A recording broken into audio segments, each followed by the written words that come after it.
ఎలాంటి కెమికల్స్ వాడకుండా మట్టితోనే అద్భుతమైన రాఖీలు తయారు చేసి స్నేహితులు బంధువులకు అందిస్తున్నారు పర్యావరణ ప్రేమికురాలు అరుణ జ్యోతి. తొలుత మట్టిలో పలు రకాల విత్తనాలు పెట్టి రాఖీ తయారు చేస్తున్నారు. రాఖీ యూస్ తర్వాత మట్టిలో పెడితే మొక్క మొలకెత్తుతుందని గుర్తు చేస్తున్నారు. కాలుష్యరహిత సమాజం కోసం కృషి చేస్తున్న అరుణ జ్యోతితో శేఖర్ మరిన్ని డీటెయిల్స్ అందిస్తారు.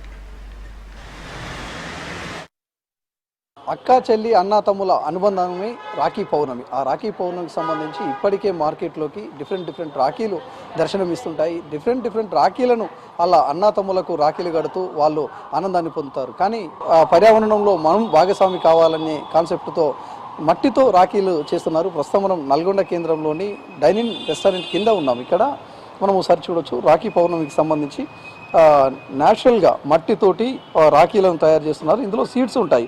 ఇక్కడ ఉండేవి ఇవన్నీ కూడా సీడ్స్, కూరగాయల మొక్కలు కావచ్చు, అదేవిధంగా పూల మొక్కలు అండ్ డిఫరెంట్ సీడ్స్ తోటి మట్టిలో పెట్టి ఆ రాఖీని కడతారు. రాఖీ పౌర్ణమి అయిపోయిన తర్వాత ఓ రోజు తర్వాత దాన్ని తీసి మళ్ళీ భూమిలో నాటితే మంచి పూల మొక్కలు అదేవిధంగా కూరగాయల మొక్కలు వస్తాయని చెప్పేసి చెప్పొస్తున్నారు. ఇది కొత్తగా చేయట్లేరు వీళ్ళు. గతంలో చాలా డిఫరెంట్ ఇలాంటివి చేస్తూ వాళ్ళంతా కూడా వాళ్ళకు సంబంధించిన వాళ్ళకు ఇస్తూ ఉంటారు. మోదుగాకు ఇది న్యాచురల్గా ఉండేది. అదేవిధంగా వాళ్ళు ఎందుకు ఈ కాన్సెప్ట్ వచ్చింది అనేది కూడా వాళ్ళు దీని మీద ఒక పేపర్ మీద రాసి మరి దానికి స్టిక్కర్ వేసి ఇక్కడ పక్కకు రాఖీ వేశారు. ఇక్కడ ఓం సింబల్ అదేవిధంగా డిఫరెంట్ సింబల్స్తో వాళ్ళంతా కూడా తయారు చేస్తున్నారు. ఎందుకు ఈ ఆలోచన వచ్చింది? మనతో పాటు మేడం ఉన్నారు. మేడం, జనరల్గా రాఖీ పౌర్ణమి అంటే చాలా పెద్దగా రాఖీలు ఉండాలి, మంచి డిఫరెంట్ బొమ్మలతో ఉండాలి అనేది అందరి కాన్సెప్ట్ ఉంటుంది. కానీ మీరు ఈ మట్టితో చేయాలనే ఆలోచన ఎందుకు వచ్చింది? ఫస్ట్ వచ్చేసి మనము మధ్యలో చూస్తున్నాం సార్, వెండి రాఖీలు, బంగారం రాఖీలు కూడా చూస్తాం. అప్పుడు ఎవరు అడగలేదు. ప్లాస్టిక్ రాఖీలు కూడా వచ్చాయి, ఎవరు అడగలేదు. మళ్ళీ మట్టి రాఖీలు అనగానే నాకేమనిపించిందంటే, ఇది కనుక మనము ఎక్కడైనా పాడేస్తూ ఉంటాము, అది కూడా ఇంకొక చెత్త మాదిరిగా మారిపోతుంది. అది కాకుండా ఇప్పుడు ఇది ఉంది కదా నేను చేసిన రాఖీ, ఇది మీరు కనుక నీళ్ళలో ఒకరోజు ఇది తీసేసి నీళ్ళలో నానపెట్టేసి, దీని బంకమట్టి కదా, ఇందులో సీడ్స్ ఉన్నాయి. ఇది ఏమవుతుంది, నెక్స్ట్ డే మెత్తగా అయిపోయి ఇందులోంచి అయిపోయిన తర్వాత దీన్ని కనుక మనము తొట్లో వేసేసుకుంటే ఈ రాఖీ ఇది కూడా వేస్ట్ అవ్వదు. దారం కూడా తర్వాతకి మీరు ఆ చెట్టుకి తీగ వాకేటప్పుడు గినక కూడా కట్టుకోవచ్చు. రక్షాబంధనం అంటే మన పర్యావరణాన్ని కూడా రక్షించేది ఉండాలి అన్నట్టుగా అనిపించింది. నేను లోగడ కూడా చాలా చేశాను, అంటే పర్యావరణ హితమై నేను చాలా చేస్తూ వస్తుంటాను. ఇప్పటికే గణేష్ విగ్రహాలని దాదాపు పర్యావరణం వైపు పబ్లిక్ పోతున్నారు. అంటే మారుతున్న వెదర్ కావచ్చు, వాళ్ళు పడుతున్న ఇబ్బందులు కావచ్చు, ఇవన్నీ దృష్టిలో పెట్టుకొని చాలా మందిలో అవేర్నెస్ వచ్చింది. కానీ రాఖీకి సంబంధించి ఫస్ట్ టైం మేము చూడడము, ఇది గతంలో చేశారా? నేను 4 years నుంచి చేస్తున్నాను.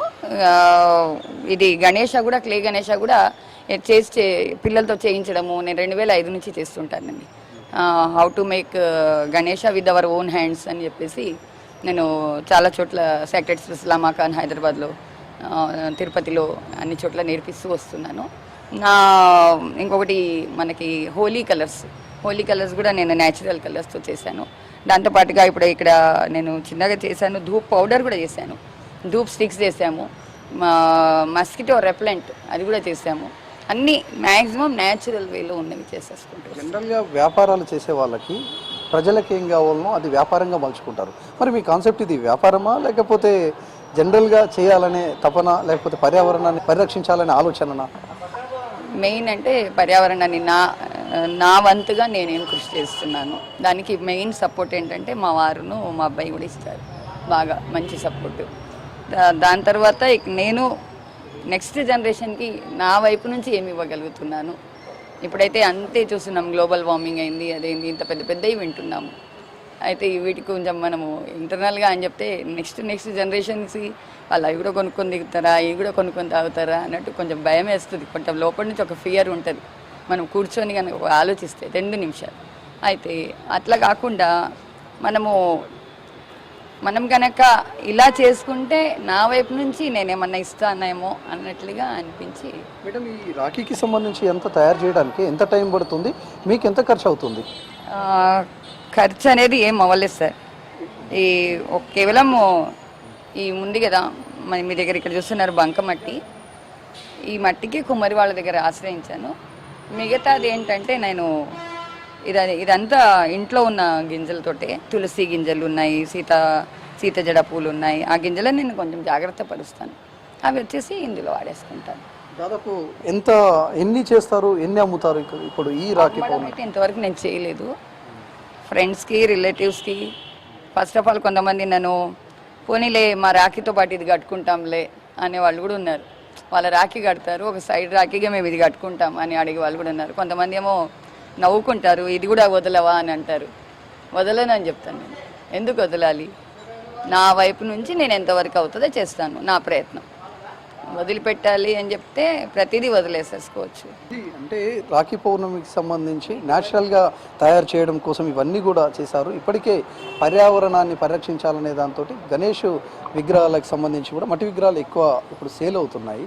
అదేవిధంగా ఇప్పుడు రాఖీలకు సంబంధించి కూడా మనము వీటిని యూజ్ చేయొచ్చు అని చెప్పొస్తున్నారు. ఎందుకంటే ఇప్పటికే నల్గొండ జిల్లాలో ఒకసారి చూస్తే రాష్ట్రం మొత్తం కూడా వర్షాలు ఉంటే నల్గొండ జిల్లాలో వర్షాలు లేవు, ఎండాకాలాన్ని తలపిస్తుంది ఇప్పుడు ప్రస్తుతం వెదర్ మొత్తం కూడా. ఎంత అట్మాస్ఫియర్ పర్యావరణాన్ని మనం పరిరక్షించుకోకపోవడం, అదేవిధంగా పర్యావరణం నాశనం చేయడంలో పాత్ర ప్రజలదే.